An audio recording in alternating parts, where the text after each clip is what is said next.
مستمعينا الكرام، واكيد مع برنامجكم برنامج شذا الخير، ومع الجمعيه اللي مستضيفين هذا الاسبوع هي جمعيه اجي نتعاونوا برشيد ومع السي ياسين اللي هو رئيس الجمعيه. نمشيو للحملات اللي كديروا. انا دابا واحد الحمله اللي هي زوين حنا ولفناها، وهي حمله دفء الشوارع.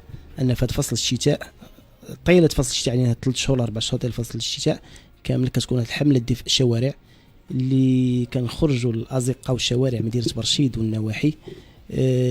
كنزوروا واحد الناس بحالنا ولكن حكمت عليهم الظروف، فيهم ناس بعقلهم، كاين عابر السبيل، كاين اللي جاي يقلب على خدمه بحكم موقع مدينه برشيد انها واحد المدينه فلاحيه.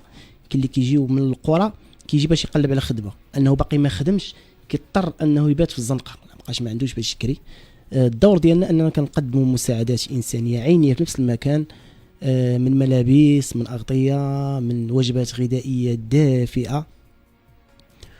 وكنصادفوا بعض المرات بعض الحالات ديال الوليدات الصغار اللي كنقلوهم بعض المراكز ديال الرعايه تما في مدينه برشيد، وبعض الحالات كيكونوا مجانين اللي ما عندك ما دير لهم الا سوى انك تقدم لهم مساعدات عينيه، انها تغطيه الا كان عريان، يلبس، ياكل وجبه دافئه.